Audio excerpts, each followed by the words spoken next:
did promise you a review of the Motorola Atrix, plus its web-top dock in this show, and the Atrix has completely, utterly failed to arrive. Apparently it's due in tomorrow.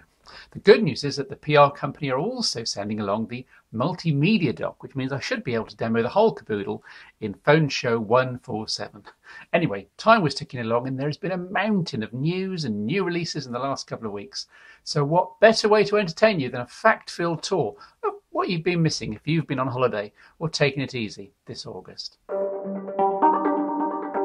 Google has announced it is to buy Motorola for $12.5 billion, gaining a large treasure trove of early cell phone patents to defend itself against Apple and Microsoft, but risking upsetting the level playing field for other Android smartphone manufacturers.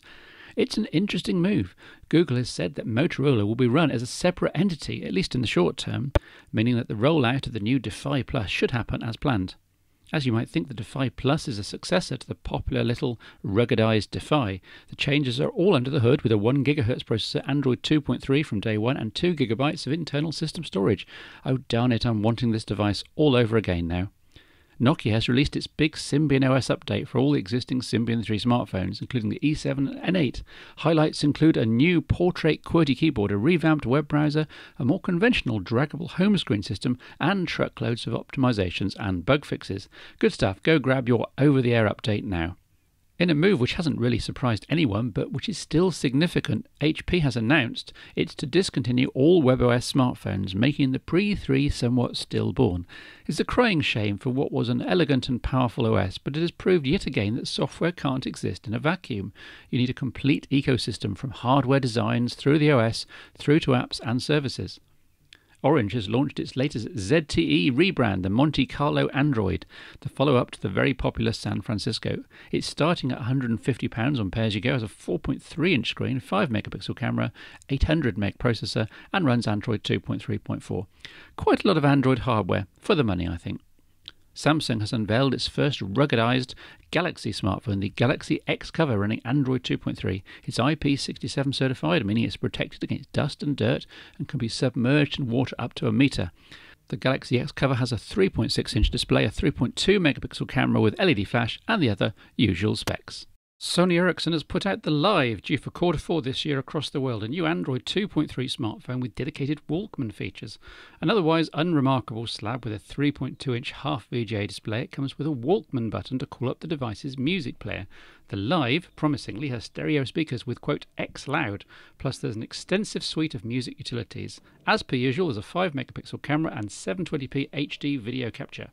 Not to be left out, LG has announced the Optimus Soul E730, the company's first smartphone to have an Ultra AMOLED screen, 3.8 inches WVGA. Analogous, I suspect, to Samsung's Super AMOLED, allows it to display properly, even in bright sunlight. The Optimus Soul has the usual specs, plus, quote, an enhanced idle-based power management system that boosts battery life by 20 to 30%. Interesting stuff. There are new BlackBerries too. Well, one new curve and 3 network variants. Over here in the UK it'll be the 9360 with 800 MHz CPU, half a gig of RAM, the usual tiny 2.4-inch HVGA display, 5-megapixel EDOF camera, and the usual smartphone specs, including full GPS. Making the new curve worthwhile, though, is near-field communications to keep up with the Nokias and Nexus S's of this world, plus BlackBerry 7 under the hood. And breaking news from Nokia at an event in Hong Kong today as I record this, proving that the doom and gloom earlier in the year was a little premature. It has announced the next version of Symbian, Bell, with a focus on UI improvements and extensive changes to key elements such as home screen, widgets, status bar, dialogues, notifications, menu system, just about all of it. Bell will come as an update to existing Symbian devices nearer to Christmas this year. At the same event, 3 new Symbian Bell smartphones were announced, all with NFC built in. The high-end 701, an update of the C7, of which more in an upcoming show, with CBD display and 1 GHz processor. The mid-tier 700, Nokia's smallest ever smartphone with a volume of just 50 cubic centimeters, with 3.2-inch CBD display. And the 600, a music-centric smartphone with internal FM aerial, FM transmitter, and the loudest speaker in any Nokia smartphone, apparently, rated at 106 FONs. All will come in a range of colours and have the usual 2011 connectivity specs, including pentaband 3G. I've only had an hour's play with the 9900, but it was enough to warrant me finally finally giving RIM a shout out in the Phone Show Top 5 for the first time. They've listened to customers and have essentially produced the best BlackBerry ever. It's the full 2.8-inch widescreen from the Bold 9000 with the better, wider keyboard, plus there's now touch control as well. BlackBerry OS 7's under the hood and really impressive build and component quality. I'm definitely going to get the 9900 in for a full Phone Show review. I'm cheating slightly here in that the Defy Plus isn't quite out yet, but now that the Defy itself has received its Android 2.2 firmware update, I can more wholeheartedly recommend either. More and more smartphones are now coming ruggedized to some degree, and not a moment too soon. When used out and about in the real world, phones are going to get dropped and splashed and dirtied, and those aren't reasons for them to suddenly stop working. Kudos to Motorola for persisting with its remarkably compact design, considering the 3.7-inch display. Oh, and the camera, speakers, etc., they're all pretty good too. Well done, Motorola. Still at number 3, even though it's about to be replaced, allegedly, because it's still the device best suited to most non-geeks. Nothing's that customizable, and until iOS 5 is released next month, there's not much in the way of at-a-glance information presentation, but as usual with Apple, there's also less to go wrong. A solid choice, but watch out for the iPhone 5 and my Christmas 2011 top 5.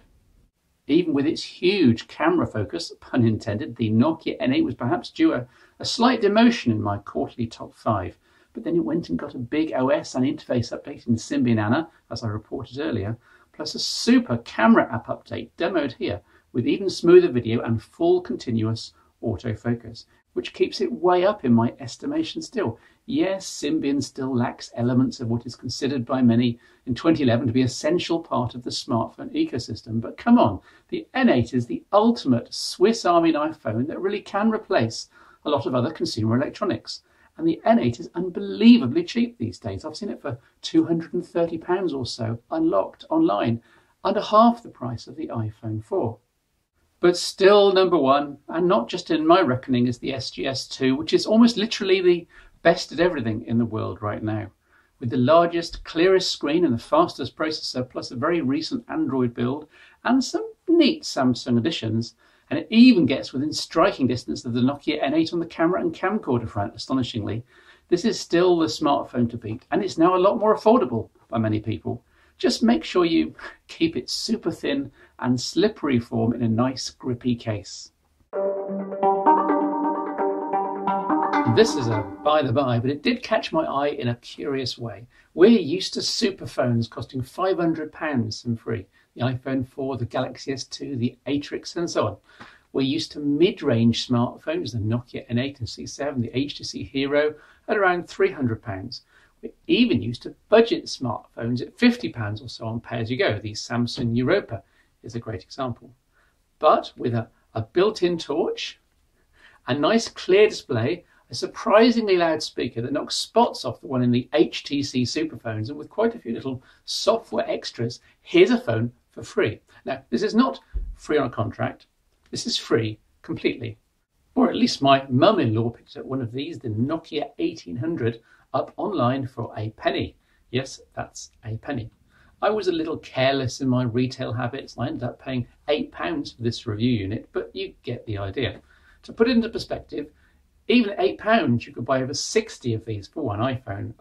At a penny you could buy 50,000 of these for one iPhone. Of course it's a mobile phone that's utterly crippled in terms of communications. What do you expect for the price? No Bluetooth, no cellular data, no memory card, no camera, but it does have the quick access torch, an FM radio, a units conversion suite, a speaking clock for nighttime mode. The time is 11:56.